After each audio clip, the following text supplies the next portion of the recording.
I don't know what we need. 7. 7? Insane. Come on, man. I know, we said it the Lucky last number 2 7. weeks, dude. Last 2 weeks is going by fast, but hey, it's been a good year so far. It's been a really good year. A lot of highs and lows, and I think some of the picks that I make today are going to be based on what I think the highs and lows, how it's kind of been trending for a lot of teams this year. But what are we? I'm 5th. What are the updated records? Yep, I'm doing that right now. I'm 15 and 13. Yeah, I'm 19 and 14. Correct? I did send you a message the other day. Yeah, no, I think that's right. I wrote it down. Yeah, right here. 19 and 14, 57%. Yeah. You're 15 and 13, 53%. It's good. Both positive. There's experts out there that we're doing a lot better than. I mean, it's not because we know more, but it's just hard, man. It's just really hard. But we got this one. I think this week separates it, though. It's a tough one. It's a real weird board. We got 6 games. Separate a lot of chalk from sharps. We got 6 games. We got my squad going to Southern California. It's a tough one, man. I looked at this game. When you look at the schedule at the beginning of the year, you see, like, okay, you got this, and you got this. And this was one of the ones where I was like, oh, son of a I don't know. But I do know. I'll get more into that here in a little bit. Yeah. But it's just a big game, man. I think every game we have on here is pretty relevant towards playoff implications come end of the season outside of Notre Dame and North Carolina State. But that still does. And yeah, I mean, it does. But outside of everything else, I mean, these are games between pretty much all teams that have playoff hopes. For sure. Yeah. Like you said, your team, obviously, every game, they have to win every game. Notre Dame has to win every game, and they have to, I mean, for our sake, they got to cover the spread. But they have to win, and they have to win how they're supposed to win, because they can't just be winning. A win, I don't know if a win is just a win for them, if that makes sense, you know. Like, I think they got to win. They're 22.5-point favorites. I think they got to win. They got to cover every week. They got to leave no doubt. They got to cover, but we can't be winning by field goals last second. Yeah. We can't be winning by gimmicks. You know, you got to at least make it a 2-score separation, I think, every game you play. Yeah, that's what I mean. So, we can just go ahead and start. Let's lead off with Notre Dame, actually. We always lead off with our squads. You don't want to get right into this is a big one. You don't want to get into them yet? It is a big one. That's why we're going to let you go first. Notre Dame playing North Carolina State. 22.5-point favorites now. Line went up again. Another big line for them. They were 22.5-point favorites again a week ago against Boise at home. And they're in the same spot, playing an unranked team at home at 3:30. So what do you got here? The line moved again on me. People just continue to love Notre Dame, the public. 22.5 is a lot. I don't really agree with that line being where it's at. As competent as I think Boise was, I think NC State's probably a little bit better. They're Virginia's only loss so far on the season. They played all right against Duke, but 22.5 is a lot to open up as. I mean, you know, we're not playing an FCS opponent here. This is another ACC squad. They're going to be hungry to go on the road and, you know, pretty much put the nail in Notre Dame's coffin. So I think that's a really high number. I'll take it because, like you said, they are going to come out and want to win with urgency and make a point out of every win they put on the schedule ending the year. So I'll take the 22.5. I'll ride with my guys. Yeah, I think I'm going to take it as well because, like I said on the episode on Monday, I believe, the recap from this past weekend, Notre Dame has done me a lot of favors. And even last week in a game where we talked about how C.J. Carr, he played fine, his numbers were fine, but he just seemed a little off. Like, something didn't seem, you know what I mean? Like, something just was, yeah. I wasn't getting the same vibes from him last week as I did 2 weeks ago against Arkansas, but I mean, Boise, they still are the 44th. They're 44th in the country against the pass, which is, I mean, they're in the better half of the country in that. And NC State's 102nd. So there's a drastic difference there in the pass game. Obviously, we talk about the running backs with Love and Price. Those two guys are electric, so they can break one open anytime they want. So just with them, NC State, they did have a win against Virginia, but they also just lost to Virginia Tech at home. So no, trust me, they're not great by any stretch, and I mean the spread tells you that. But it's just more of a, you know, it's a Power 4 program, and they're not going to come out flat. This is probably going to be the biggest game they play this year. So yeah, Definitely going to be reared up for it. But I think the offense itself probably goes into that number being where it's at. I think they're starting to get a lot more national attention. Obviously, starting off the year 0-2, that stuff's going to rear off. But, now that they've gotten a couple wins under their belt, people are starting to come around and realize that. And they do probably have a top 5 offense in the country. Oh, yeah, I don't think there's any doubt about that. And, look at their 2 losses. Miami and Texas A&M, those are both top 5, top 6. I don't know the rankings off the top of my head. Miami's for sure top 5. But they're not losing any pushovers, man. And they're ranked number 16 for a reason. But yeah, with those running backs, and then Carr, obviously, they can blow it wide open at any time. And then, like you talked about maybe taking it over in this game, but we also said we're not sure if we like it because Notre Dame's defense does look like they're coming around, and I think they are. They are starting to come around. I thought something was funny. I was doing prep for everything for the episode. I was just on ESPN, pretty much looking at all team leaders.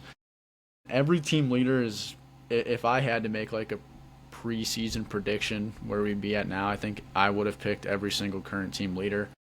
You have Adon Schuler leading in tackles, Leonard Moore in picks, obviously, receiving yards, Faison, and then rushing yards. Jeremiah Love, obviously, but every single one of those dudes, I feel like, are where they're at in terms of where everybody expected them to be coming into the year. So that's good. No surprises there. I was happy to see that. And yeah, Chris Ash. He came from the Bengals, correct? Or am I incorrect? No, Notre Dame's previous. He went to Al Golden went to the Bengals. Okay, Chris yes. Ash, I want to say. You said he was at Ohio State years ago. Yeah, he was at Ohio State years back when they won it in 2014, and then was with Rutgers for a while. Didn't do great with Rutgers. He wasn't a part of what they got going on now. That's for sure. Yeah, but I'm not hating, man. They're starting to look better. My point with that was going to be kind of like, and it's not true for everything, but in a lot of cases when you do have a first-year coordinator, it takes a little bit. You're not going to come out week 1 firing with your best stuff, and it takes a couple weeks to get used to everything and get used to your personnel and figure out what works and what doesn't with the guys you have. So maybe the first couple weeks did look rough, but like we've talked about before, they weren't playing any slouches. Like they had some tough games, but now that it's week 7 and they already had a bye week behind them, I do think they figured a lot of stuff out on defense, and they're starting to play more of that Notre Dame defense that we're used to. Like they gave up 20 points the last 2 weeks combined, and that's another reason I think they're going to cover is because I really believe in the defense that they're coming around. Obviously, the offense is what it is. We talk about that all the time. But 22.5 is a lot. I think it is playable down to. I don't know if it's playable down to 20.5 where I got it last week, but I still think they win by 25, 24. Yeah, I'd probably have to agree with that too. It's a battle of the CJs, though, I will say that. CJ Carr and CJ Bailey. Yeah, CJ Bailey. I wasn't familiar with his game until I was looking into this game more, and he's got an arm on him. He doesn't run as much. He's not much of a dual threat. His numbers are solid, too. He's pretty big. Yeah, what is he? Do you know that off the top of your head, or we can look it up real quick? Size-wise? Yeah. Size-wise, no. I just know he's standing. They throw it around a ton, though. He's got 185 attempts on the year. Yeah, I was going to say. He's 74%, though. Damn. Yeah, no, they're good. CJ Bailey is, he's 6'6", 213. Yeah, he's big, man. He can dude, that's like NFL prospect. Honestly drooling over him. Yeah, he can see over the line. You look, he puts up numbers. 201 with 3 touchdowns, 364 with 2 touchdowns, 240 with 2 touchdowns, 337 with 4 touchdowns, and last week he only threw 3 incompletions. Yeah, I will say that. Don't be surprised if Notre Dame picks him off. They had 4 picks last week. Yeah, Don't exactly. be surprised if they put up another 3 or 4 this week. Because if they rely that much on the pass, they're just going to send heat, and he'll throw a pick or 2 at least. Yeah, I'd love to see more. I'm so greedy when it comes to defenses, and I know this. Like, I'm so greedy, and I know it might be unrealistic, but I want to see the pass rush get there. I want to see him send forward and get there and make CJ Bailey throw a couple passes he doesn't really want to throw, because you can trust that secondary. You can always trust the secondary of Notre Dame. Yeah, he's definitely no slouch. And I have on here as well, I don't think Notre Dame won the way they wanted to win. They didn't cover the spread. They covered my alternate, which was just by a point, but they didn't cover the actual spread. I know they're not paying attention to that, but that's still. No way Freeman was spread aside, all that. There's no way Freeman was happy with last week. The biggest thing was penalties. Oh my God. As a coach, you're fucking pulling your hair out watching that. Procedural penalties, just stupid shit on defense. I know a couple of them were cheap, but it doesn't matter. When you're racking up over 100 yards, you're doing something wrong, whether the refs are putting on a show or not. So you clean up the penalties. They also was that very first drive when they turned it over on downs, basically on the goal line. If you want to be a college football playoff team, that can't happen. Can we get a push up front? That's what I'm saying. And it's on both sides, too. It's getting off the field on 3rd and short, 4th and short. They suck at that. Yeah, sick and tired of the direct snap gimmick on 3rd and down, or 3rd and short and 4th and short. Yeah, let's act like, we're Notre Dame. Be big up front. Get a push. Yeah, I agree. I like exactly what you said there. Act like you're fucking Notre Dame. Like, act like you were just in the national championship a year ago, and you got a lot of guys back. So, yeah, let the running backs cook. Get the ball in Love and Price's hand. Don't turn it over. That's all all they have to do is just clean up. They didn't turn it over, right, last week? I mean, they didn't throw a pick. There was no fumble. To my knowledge. Yeah.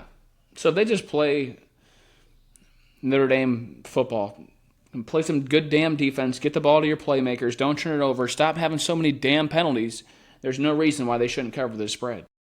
Yeah. I'm sad it's already week 7, though. I'm going to miss watching these two running backs, dude. I really am. Like, their line's just, it's insane. They're both averaging over 5 yards a carry. This dude, Jadarian Price's numbers are unreal. He's got 48 carries for 356 yards on the season. He's averaging 7.4. Brother. Yeah, that's good. And then it's insane. NC State's went against the run, 77th allowed on points allowed. Not good, not great. It should be a boat race. It should be a boat race. I will be taking the 22.5. The more we talk about it, the more I like it. And, I agree, man. I agree. They got USC next week. Can't wait for that. Very excited. Well, let's hope it's not a damn look-ahead spot. It's not no. They don't have look-ahead spots. They can only be looking ahead to the CFP at this point. That's the only thing they're focused on. Literally just can't lose. That's going 1-0 every week, how a lot of coaches like to say. So we're both taking... That's a good segue. Yeah, we're both taking Notre Dame, and then that's a good segue right into your squad right there. Yeah. Here, let's write those down, too. If you want to write them down, write my picks as well, so if I forget to send them to you, you just got them. So I'm taking Notre Dame to cover. But yeah, that's a good segue into mine. USC, it's a tough little stretch for them. They got Michigan at home, and then Notre Dame next week. Where's that game at? That's in South Bend. They won't play Notre Dame in South Bend at the end of the season. That's why that's set up like that. Sometimes, it's at the end of the year when we're there. They're too pussy to come and play us. Damn. In the cold. Damn. But yeah, I don't know, man. This is Michigan, USC. Michigan is 2.5-point underdogs, 15th ranked team in the country playing against. USC's 4-1. Their only loss is to Illinois. Nonetheless, they're a really good team. Ava, he's for real. Their quarterback, and then, dude, what's his damn name? Well, obviously Lemon's good, but who's their other receiver? He's always banged up. I don't know. They got weapons. That's the point. I'm not exactly sure. I know. I do have Mekhi Lemon. He's got 35 receptions this year, and the next closest receiver has 13. Yeah, so, there's a clear-cut number 1 there. Oh, no, he's phenomenal. He's unreal. Oh, yeah, Jacoby Lane. Jacoby Lane is a guy that I was thinking of. Their wide receiver, too. He could be a wide receiver 1 at a lot of places. He's been banged up. He's been banged up the last couple weeks. Jaden Maiava, though, obviously lighting it up. And Mekhi Lemon is really benefiting from that because he's not a very big guy. It says he's 5'11", 195. He doesn't look 5'11", but he can flat out play. And yeah, they're second in the nation in yards, 4th in passing, 3rd in points. So obviously they're very explosive on offense. And I was watching a lot of that Illinois game, and then I went back and watched the highlights. They're damn good. That Lemon is damn good.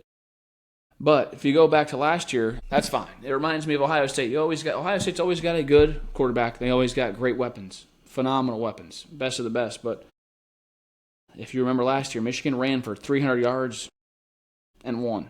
They threw for 30 or 32 yards. This was the Alex Orji game, if you remember. This is when he was making his debut. Whoa, what's Alex Orji going to do?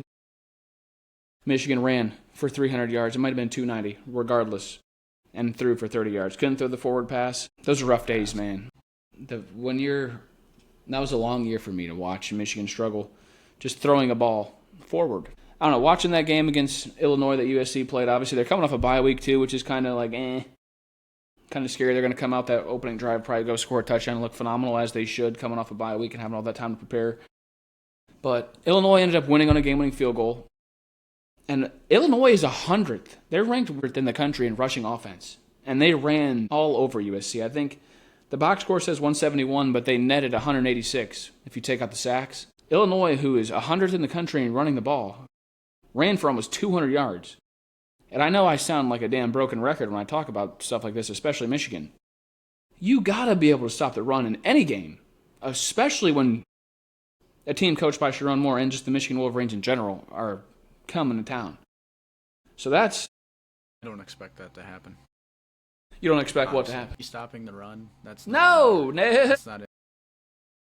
That's what I'm saying. That's why this total, you don't see a lot of totals for Michigan games be at what this one is. This is at 57.5, which is a crazy number for Michigan. But people also talk about traveling across the country. I get that it's tough. The West Coast teams come to the East Coast and they struggle. The East Coast teams go to the West Coast. They've struggled. Michigan was in that situation last year against Washington. Kind of came out flat, but they changed their little travel plans. They're leaving tomorrow. They're leaving on Thursday, going to get there and have a whole extra day. Last year they left on Friday. You wake up, that's a game changer. So I'm not worried about that. Illinois also, they ended up winning on a game-winning field goal, but they fumbled twice. They fumbled once at the goal line and the other time late in the game inside the 5. They were up 31-25 and fumbled inside the 5, about to go score a touchdown. That would have made it 38-25 with 4 or 5 minutes left in the game. Don't turn the damn ball over. And that's a key in any game. That's a key in winning any game. That's a key to any of your teams covering a damn spread. Do not turn it over. So as long as Michigan can... I'm not worried about them running the ball. These California dudes ain't going to want anything to do with Michigan running power. At their first quarter, they're going to be fired up. They got some bulletin board material now. We know what Sharon said, whatever. But what Michigan really wears on teams is in that third quarter, that end of that, halfway through the third quarter, into that fourth quarter, even in the towards the end of the game. You don't want to keep trying to stop the run. So, are you able to expound on what Sharon Moore said? I want to talk about that a little bit. Yeah, Sharon Moore, I don't know his exact... I still need to watch his full press conference. I have not watched it. I'll do that later tonight. But he did say, to sum it up, he said the reason why this game Saturday is sold out is because Michigan is coming. He said sold out because Michigan's coming to town. Lincoln Riley was asked about that. Lincoln Riley says, I don't care what he says. We're just excited to play the game. So... It's good coach speak. I mean, yeah, it's a good... I mean, he don't want to talk about that stuff, and I know how them guys are. He's probably all fired up. No, he doesn't want to talk about it because it's unfortunately for him the truth, man. Yeah. That place doesn't sell out for USC. That place sells out for the team that's coming to play USC. Yeah, you said you had something to say about it earlier. Yeah, no, that's literally what I just had on here. I think I said Coliseum might be loud for once. That's literally my word-for-word notes. Might be loud for once. That's if they can keep it a game and, it's not half empty by halftime and filled with maize and blue. Well, I mean, I think it'll definitely be a good game. Like, they're favored for a reason. Be a good game, but, dude, I don't know. I don't know. Well, what do you think about this game? I still have some more points I want to... Don't know how I feel about USC. I do think they're actually solid on offense. I mean, Maeva's... No, they are. A guy. And then it's a good quarterback matchup, and then it's also a good running back matchup too. Wayman Jordan, he's a stud. Yeah. He ain't no Justice Haynes though. No, he's not a Justice Haynes, and they're not playing. They're playing Michigan. They're not playing, Illinois, who isn't proven. I don't know. Illinois is proven, but we all know they're not what Michigan has up on the front seven. So I don't see Wayman Jordan, being a 7-yard per carry guy on Saturday. That's not gonna happen. No, and that's not. It's going to rely on Maeva making plays down the field. But also at the same time, this can't be a game that Michigan allows themselves to rely on the defense, which sometimes they catch themselves in that spot. I saw it last week against Wisconsin. I think they got complacent a little bit on offense. Yeah, but if the run game's not working with Justice Haynes, Underwood's got to be a guy. So, but I think if there's one thing Wisconsin does great, it's obviously stop the run. They were number one in the country. Haynes still ran for 117 and 2 scores. Michigan is going to be able to run the ball. There's no doubt about that. Especially against USC. I have their rankings pulled up. Yeah, I don't disagree. I think it more just goes back to if Michigan's not complacent and they score points off the jump and they do pound the football, that will take USC. That'll take the win right out of USC's sails. They're not going to like that. They never have like that historically. But if they let it turn into a shootout, I don't think Michigan fares well in a shootout, honestly. I really don't. I don't know if Underwood will be able to be consistent enough through the air, nor the pass catchers. I know you got a big problem kind of with them and drops, but not a big fan of them in a shootout spot. But going off that, you watched the game last week.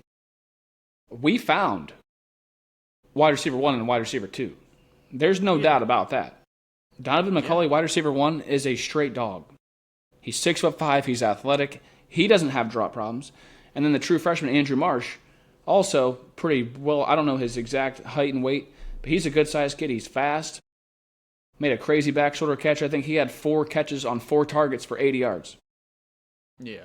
If USC's 29th in the country against the run, they're 100th against the pass. Bryce Underwood, I don't have a doubt about. You can tell, you can see the talent. He's going to be great regardless.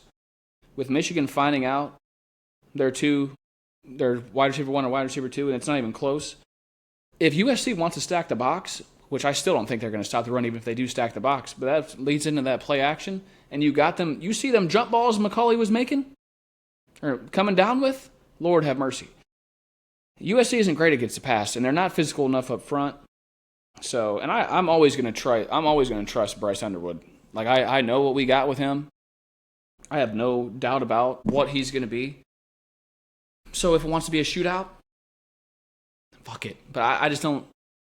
Yeah. Another point, Michigan rushes. They have the highest blitz rate in all of the Power 4.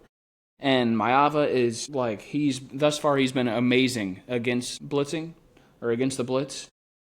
So that's scary. When I'm watching these Michigan games, I'm no D coordinator. I'm not Wink Martindale. I don't know half what he knows. But sometimes I trust our front 4 so much that we don't need to blitz, especially against a guy like this. Like he was almost getting his receivers killed against Illinois, though.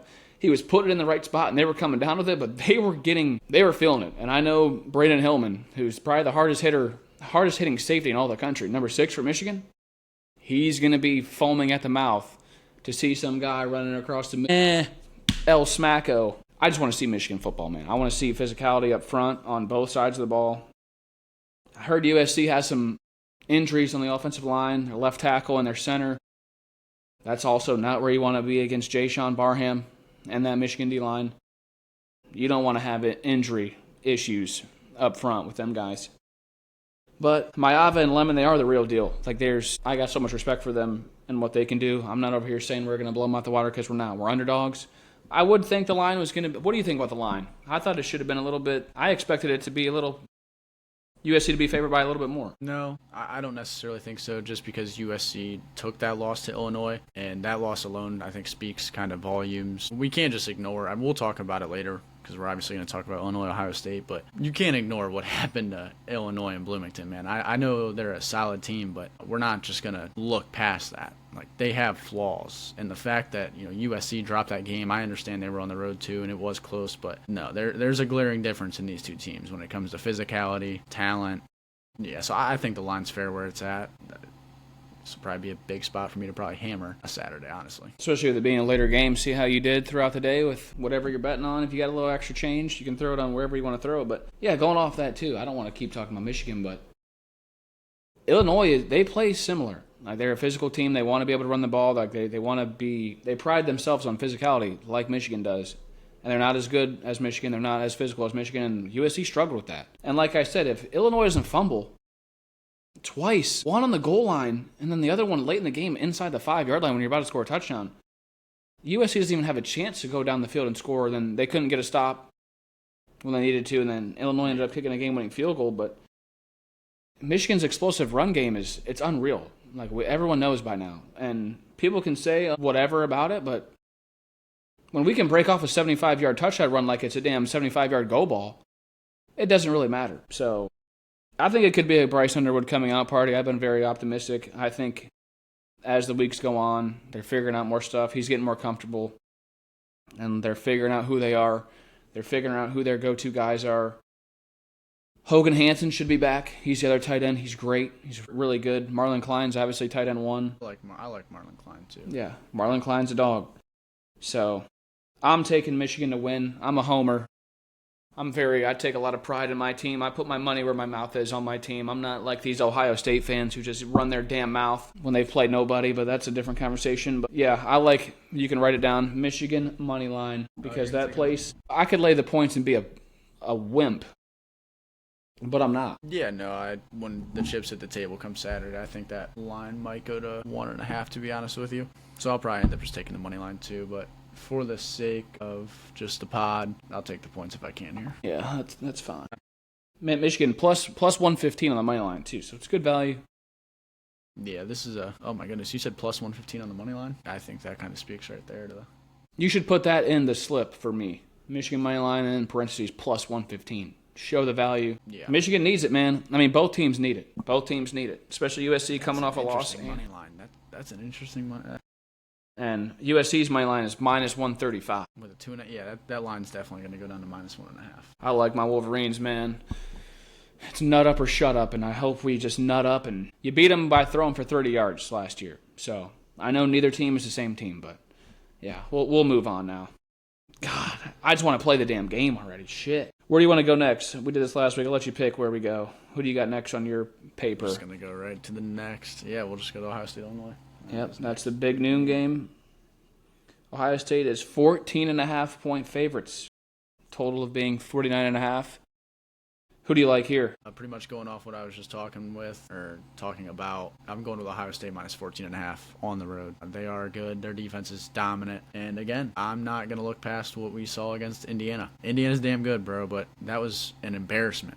That was bad. Illinois also has injuries on the back end in the secondary, and this is the wrong team to have that against. That's just probably the worst place to have injuries this week. So that hurts. And I think, Ohio State's allowed 25 points all season. So as much as I wanted to maybe take Illinois this week coming into the year, it's not going to happen. I mean, Ohio State's going to cover it. Yeah, I mean, we've been thinking alike the last couple weeks from what I noticed. I have a bullet point that Illinois got ripped apart by Indiana. They got ripped apart. They got embarrassed. Embarrassed. Yeah, Couldn't even score either. Couldn't even score. Bad on offense. They scored. They scored a touchdown. Yeah, man, they scored a touchdown. Okay. But yeah, I mean, Ohio State's defense obviously has been elite. I know I've said this, but I don't think they've played great competition. Their best win's Texas. Texas is unranked and just lost to a shitty Florida team. Whatever. And I'm not going to be I had Illinois winning this game at the beginning of the year. I looked at Ohio State's schedule. I said L, and L.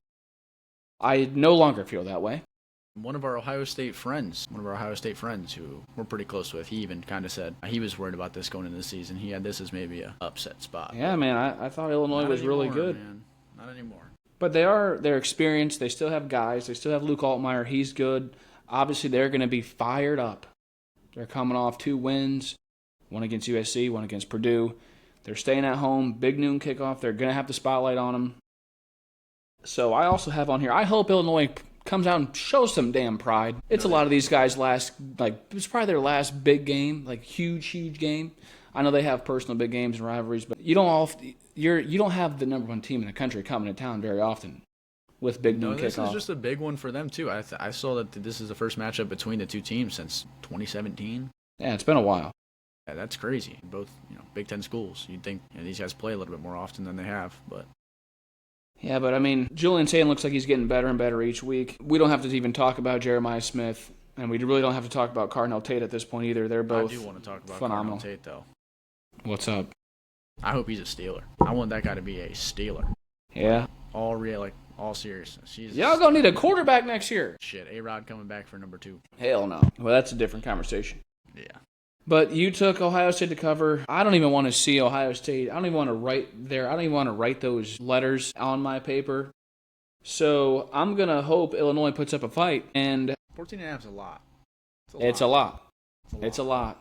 And I know we just sat here and kind of talked about it, but at the end of the day, there still is an upset. There's an upset, possibility here for sure. With them being at home, they're going to be fired up. They have a little bit of momentum. Like I said, they have the guys. A part of me really wanted to be POS and just be a wimp and be a coward and take the under. But I'm not going to do that. I'm going to take Illinois. What are you saying, man? What are you trying to say? Trying to call No. me a wimp, a coward? Come on. No. I'm saying me not wanting to, me seeing Ohio State in a decent spot. And it was more of me, my relationship and my feelings about Ohio State. It had nothing to do with you, buddy. So relax. But yeah, you got me written down for Illinois plus 14.5. Yeah, and I just 31-17 doesn't look bad. That's a cover. I won't be the hater. That I really want to be towards Ohio State. I just got to give them credit until they give me a reason not to, because they've pretty much done what they're supposed to up until this point. I think they have just gotten better each week. I have a question. Ohio State has covered every single game, correct? I think they're undefeated against the spread. They cover against the Bobcats. Are we sure? I think that line closed at like 28.5. Did they end up covering it? I think it was 31-13. I thought I saw Ohio State covered it by a point, or Ohio covered it by a point. They might have. Let's go back and look. 37-9. So it was 28. They won by 28. So they covered it by a point. If it closed at 28.5, we may never know. But that's what I'm saying. They're going to cover next week at Wisconsin. So I think they're going to get the hook. And this is just me being a Michigan fan. I mean, no, it's 14. And I don't think it's points, it's not an unrealistic pick. And this is a hook spot. I mean, you take a 2-score game and put the half on there. Yeah. I mean, you're begging for it at that point. So yeah, but I'll take it though. I don't care. I feel like at this point, Ohio State, like I said, is getting better every week. He's spinning it very well. And those two guys on the outsides are unbelievable. And yes, they are. And I will say, I've put, and you can attest to this, you're a witness, that I put a lot of money on Ohio State last year in a game I really believed them, against Oregon, the first time around, obviously. I put a lot of money on them, and it didn't work out. And then I bet against them. I'll be damned if I'm sitting in front of my TV on Saturday rooting for Ohio State. So that's really why I'm taking Illinois. I'm not going to be sitting in front of my television when the Scarlet and Gray is going on the field doing this. I ain't doing it. Give me the Fighting Illini, son of a bitch. Yeah, I hear you. I hear you on all that. I mean, honestly, at the same point, as much as I don't really want to be rooting on USC, and I know I just took Michigan, brother, I'm going to be kind of having to root on USC. Notre Dame needs a quality win, so if they can knock off Michigan, that'd be ideal for us. But that's besides the point. That is besides the point. They're going to need one of the games. They're going to need them, or their season's over. It's going to be tough. I don't know. This week, I'm excited for this week. But moving on, I'm going to kill this damn thing. Indiana at Oregon. We can just go there. Oregon 7.5-point favorites. 55.5 is the total there. I think we are on different pages, so I'll lead off with this. And I'll go ahead and say it straight up. I think Indiana covers. I think 7.5 is a lot for both of those teams. Either whoever was favored. It's just a whole touchdown in a game like that's a lot. Indiana is very balanced. I like their offensive game. Both of the offenses are explosive. We all know that. Dante Moore is great. Mendoza he's definitely in the Heisman conversation, I would imagine. I know he was before. I'm sure he still is. Wanting to say that Mendoza is the favorite right now. Yeah, I know Dante Moore's up there too. Like those are both. It's pretty much those two. Yeah. This is my game of the day Saturday.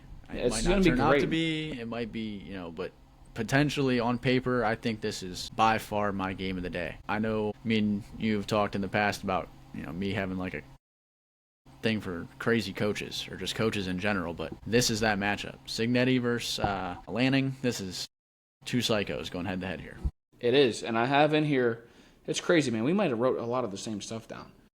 I don't know if you heard this earlier in the week, but Cignetti was asked about Lanning, like about him being a young coach and how successful he is. And Cignetti gave a very good answer. Like, yes, he's great, phenomenal. But there was just one thing that stuck out to me was Cignetti he's kind of a smart ass.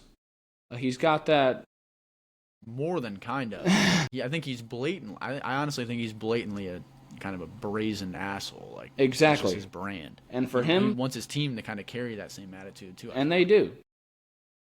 And for him to be asked that question, like about he's going against a young successful head coach. Young. He don't want to get beat by that young guy. He does not want to get beat by that young guy. And I don't think Indiana is going to go in there and win the game. But that's why I am going to lay the points, because they are going to be, first off, they're good. They don't need any special anything. They're great. They're good on both sides of the ball. They they're a can good run the team. ball and they can throw the ball. Yes. That's why I'm going to take him to cover. He's going to throw everything he has at him. Biggest game of the year thus far. Let Mendoza sling it and take me home by losing by less than a touchdown. And I like that pick a lot. I'm not. Yeah, no, that's fair. This is probably, for me, just going to be one of those where I try to just go against the team where they're flying across the country. I don't know if they have the same travel plans as Michigan in terms of leaving a day early. I would hope so, especially since they're playing at 3:30 Saturday. They don't have a night game, so I would hope maybe they're leaving a little bit early. But aside from that, I think this is going to be an offensive masterclass from both sides. If you want to just take an over and hope for it, and maybe just watch points get scored, I would take this. We're watching probably 2 day one draft quarterbacks, Mendoza and Dante Moore, at least right now, barring one of them, just going up in a big ball of flames, but I don't think that's going to happen. They both look really good. And they are really good. It. I'm taking Oregon minus 7.5. I didn't make that clear, but I am taking them minus 7.5. You saw it last year in the regular season. They got Ohio State. I think they always play just a little bit more motivated at home in the regular season. Lanning's a great guy. He's shown that in the past at doing so. Yeah. That's a good point. Indiana, I don't know how well Indiana plays on the road. They went to Iowa and had a little scare. Iowa's good, though. I loved Iowa in that game to begin with. They always play good defense, and their offense looks more competent this year than it has in recent years. So, there's just something about what I said earlier. Like Cignetti, he's an asshole. He's going to go in there. I think he's going to have a couple tricks up his sleeve. There's going to be a couple trick plays that they haven't shown yet on film. They're going to go out there and they're going to give everything they got. They're not holding nothing back. I think they're going to be all guns a-blazing out there in Eugene on Saturday. It's not a night game, too. I have on here to be a close game, and it isn't a night game, which is always favorable for the opposing team. Yeah. Coming into an environment like that and it being a day game, as crazy as it may sound. And yeah, I hope that's a tough stadium to play at, though. Regardless, it is. I mean, we saw on NCAA, man. The stadium pulse. Something I wanted to get back to, though. You were talking about with what they asked Cignetti being a young coach. I feel like a lot of them asking that question is kind of a backhanded comment, because I think he views himself as a young coach, kind of in the span he's in. Like, he was at JMU for a while. He was an assistant with Saban. So, I mean, he's been at the big stage, but now he's finally the guy. He's proven he can build up a program. So I feel like he views himself as young in the landscape right now. So I can see him kind of taking that as a backhanded comment. Yeah. He's like mid-60s, man. He's not young by any stretch. I mean, you can see by looking at his face. He's now getting into the prime of his career. Hey, and a guy like that... He doesn't want to be talked about like he's just, some old school guy. And a guy like that takes everything personal. He tricks his mind and just taking it personal and think they were disrespecting him. He's going to go out there and he's going to be... I mean, they were going to try hard regardless. That's obviously... I think they were going to throw the kitchen sink at him anyways because it's a big game. And like I said, I don't expect them to win the game. I don't. Like, it's just... Yeah.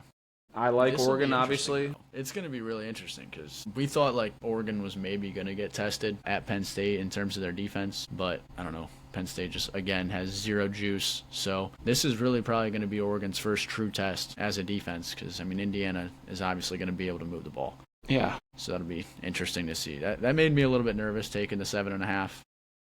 I thought Oregon's defense, was good, but now after seeing Penn State's just not good. Yeah, and that's another reason why I like Indiana. I said on here before the Oregon-Penn State game, they had games against lesser opponents. Obviously, they played no one until they played Oregon, and they didn't look as good as they should. I thought maybe they were holding some stuff back, not opening up the playbook because obviously they knew they had Oregon coming into town pretty early in the year. But then they obviously dropped that game. They were down that game 17-3 at home in that great environment. And then obviously we know what happened against UCLA. So, yes, I do think very highly of Oregon, but I also think very highly of Indiana. And I think they're going to be ready for the game. They have the offense to do it. They have the passing game to do it. They have the running attack to do it. They have the defense to do it. I wouldn't be surprised if they win, but 7.5 is a lot. A touchdown in that game is a lot, and that's why I love that pick. My light is just really, really starting to piss me off. Yeah, what the hell's going on? But all right, write that down for me. Indiana plus 7.5. And then we can move on to 2 more games here. And this one is tough, man. Alabama at Missouri. This one, I don't know. I'll come off rip. I'll say I'm going to let you go first here. because I'm going to see if you can sway me one way or another. So Alabama at Missouri. Alabama line did move up a point to 3.5. Yeah. Probably exposing me as a casual or a chalk here, but I'm taking Bama minus 3.5. They kind of have me sold at this point. I feel like they won that game in a more convincing fashion last week than it really looked like. I feel like they controlled it. Vanderbilt turned it over twice. They were down. Vanderbilt was up 14-7, then it was 20-14. Alabama was up, and then they threw another pick in the red area. It's tough, man. It's more about just making the plays when it comes time to it. This is going to be huge. This is huge. This is the first top 15 matchup that Missouri's hosted. I think I saw, let me see it here, it was 1979. 79. So that place is going to be absolutely jumping. But that's besides the point for me. I think getting Jam Miller back, Ty Simpson looks like he's probably going to start getting attention for a potential NFL quarterback position. Yep. It's just talent levels, man. We're talking Alabama and we're talking Missouri. I know Missouri's actually solid. They're scoring a shit ton of points this year, averaging like close to 45. I don't think they've really played anybody super competitive to this point, and Alabama's shown us who they are. They've beaten Georgia. They, like you said, might have gotten away with something there against Vandy, but Vandy's good. Vandy's good, and I don't necessarily think so. I mean, like I said, causing turnovers and things like that, that's just part of it. And yeah, dude, I love Jam Miller, bro. He's a dog. And I think it was big getting him back. No, it's huge through 2 games. I mean, he already has 38 carries racked up and 182 yards. And those are against 2 good teams. We're not talking about Middle Tennessee and Arkansas. We're talking about Georgia and Vanderbilt. Yeah, 2 exactly. Quality teams. And it's crazy. I know I said this again, but I have another bullet point here written down that goes off. It's really exactly what you said. Like, I know what I'm getting with Alabama. I don't know what I'm getting with Missouri yet. Like, I know Alabama's been tested. I know what I'm getting with them. But the one thing Alabama has been bad against is defending the run. And Ahmad Hardy for Missouri is a straight dog. They're third in rushing offense. The last 3 games, he has over 500 yards and 7 touchdowns in the last 3. He's already at 730 yards on the year. Yeah, and he has 500 of those were in the last 3 weeks. He's feeling good right now, and that's Alabama's downfall. They haven't been great against the run. They're 87th in the country, I believe. That's horrible. Especially for a team who has national championship hopes. But I will, like I said, I don't feel good. I don't know who to pick in this game. I will not be betting on this game because I just really want to be. I think it's going to be a great game, and I really just want to be able to enjoy it as a fan of college football and not be mad that I lost money on it. And I'm unsure. Alabama coming off these 2 emotional wins. It's just, I put on here, I said Alabama to cover, but fuck, I don't know. And I don't know.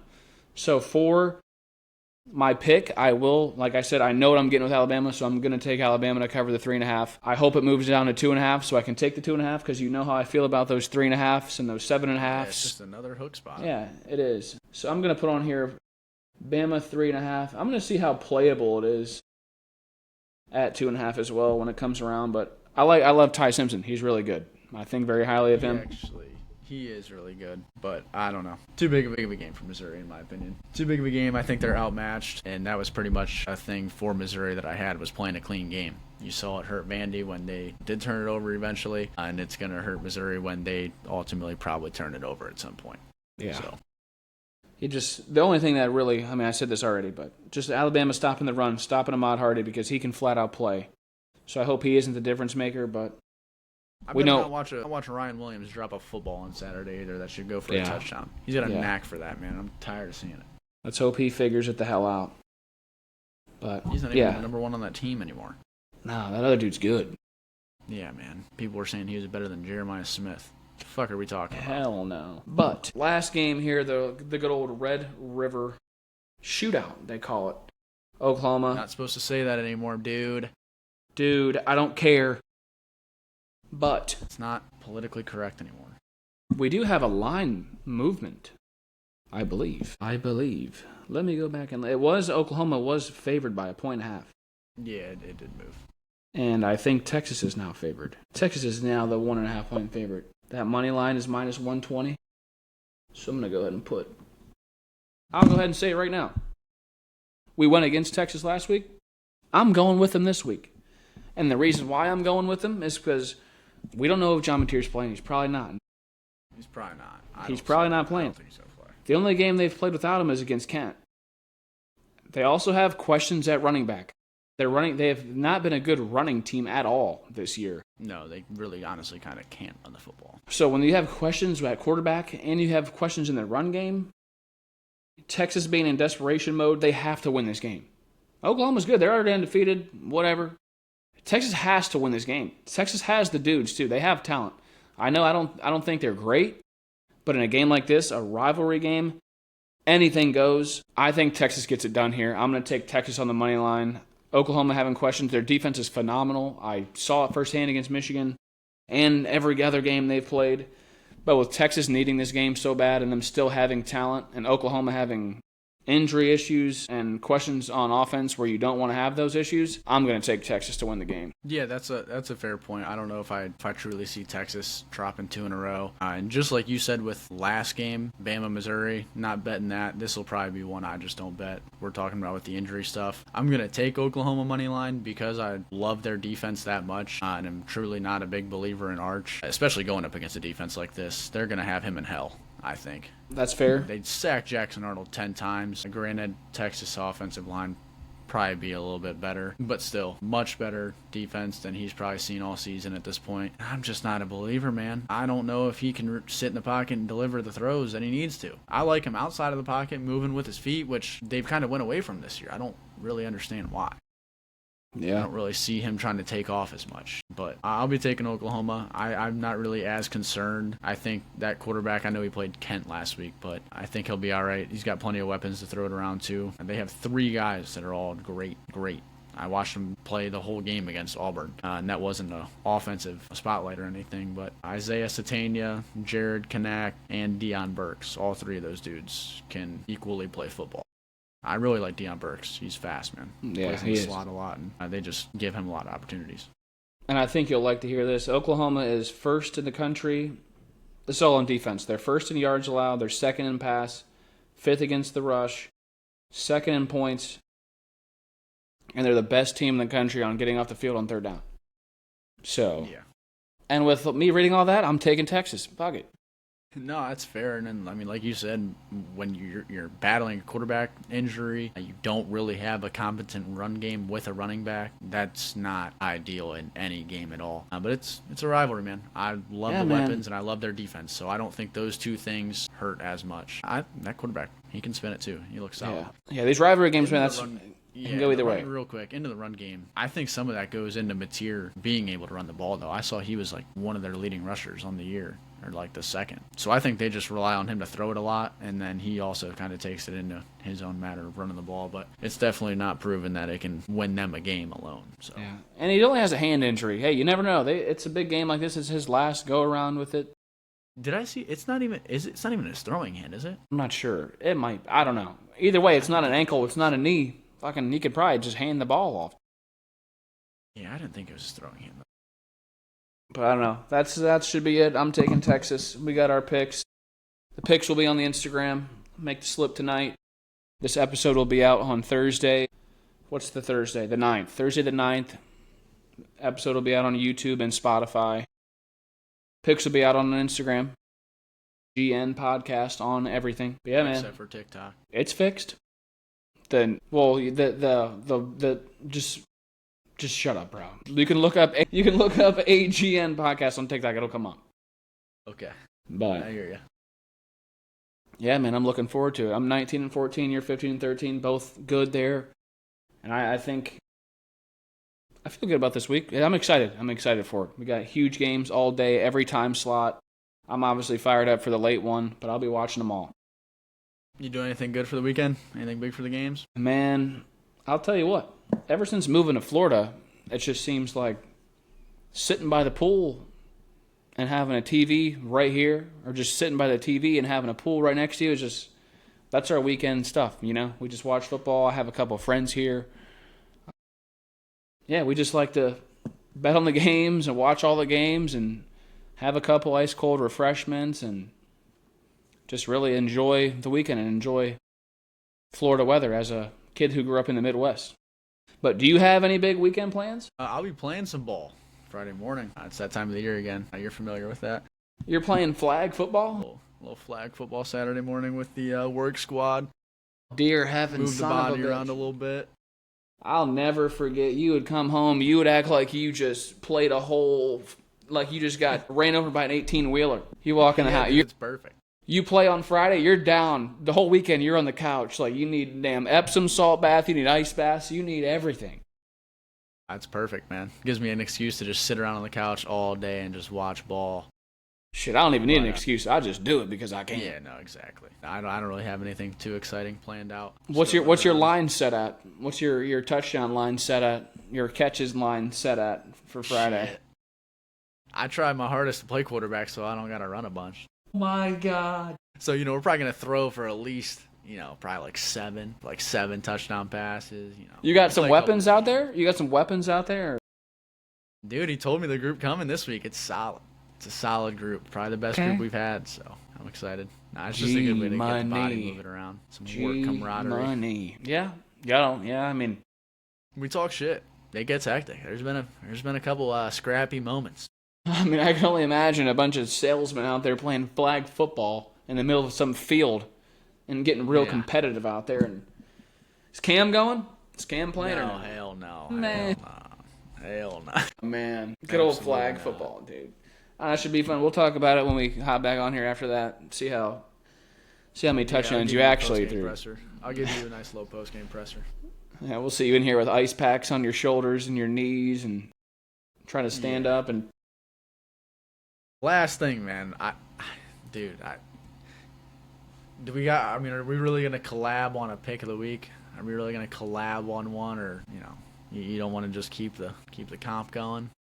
I mean, I didn't know it was like a competition. Well, it's not a comp, but I like tracking it. It's fun to just track. If it lines up, it lines up. We don't usually discuss our picks until we go to post it. So It's not if we end up picking the same thing, that's one thing. I mean, we can keep it by ourselves. As I've said on here before, the pick of the week, I put my real dollars on it. Yeah, of course. So I like to be sure. I like to know that I'm not missing anything. I'd like to know that I'm not, like, if there's something that you're seeing that I'm not seeing, that's all it is. I just like to play it safe. You're steaming hot right now. You're 3 in a row. You're 3-1, and those 3 have been back to back to back. I'm 2-2. I lost, win, lost. Like, I can't figure it the hell out. But pick of the week, too, yeah, those will be out. Whatever he says, tail it, because he's 3 in a row. Ride the hot hand. I guess I have to just sit here and hope that we pick the same one. We can always do it. We can always do like a separate, like a podcast play of the week. Yeah, we can always do like a separate. I like the idea of a podcast parlay. I do like that, but in terms of tracking our picks, I just like doing those kind of separately. I like the podcast parlay. You want to start that this week? Yeah, we can do that. I think we could do either just a nice little 2-team parlay, 2 or 3, or 2 or 3. Yeah, none more than that. You start getting more than that, you start donating. Maybe some alternate lines, maybe. Yeah, we'll keep it depending on the value. Never above probably plus 500, I would assume. Try to keep it. We'll figure that out as well. But yeah, picks of the week, man. Picks of the week, a podcast pick of the week, podcast parlay of the week. Obviously, our game picks of the week that we've been doing pretty well on. Knock on wood here. I do like the idea, though, because historically we've been pretty good about doing just 2 legs, taking teams, whether it be player props, team props, anything. I've been a straight bet guy lately, but I've also hit a couple NFL bombs. So Let's hope I keep that train going, especially now that the Yankees have 1 run, and it's the 7th damn inning. So I'm going to need to make that money back if they don't figure it out. I mean, hell of a pick from me. Hey, they're down right now, too. I'm glad they're down, so we have that 9th inning to get some more plate appearances. I was thinking about that earlier. I hope they're not winning the game 4-0 in the 9th inning and then don't get a chance to go up there and bat again. So I'm glad that they're losing. That might have been a bad pick on my end, but I mean, it's a low-scoring game. It's 2-1. It ain't over till it's over. This game, they're playing in the Mickey Mouse ballpark. You can knock one out with guys on base. Hit a grand slam. Grand slam takes us home. At the end of the day, that's what I get for betting on the fucking Yankees. So yeah, there's also that. But all right, man, Week 7 college football, that's a wrap. Picks are in. Let's go enjoy it. Plays are made. Go blue for me, go Irish for you. Go Fighting Illini, 14.5. Best of luck to all this weekend. Oh, yeah, man. All right, man. I'll see you later. Yes, sir.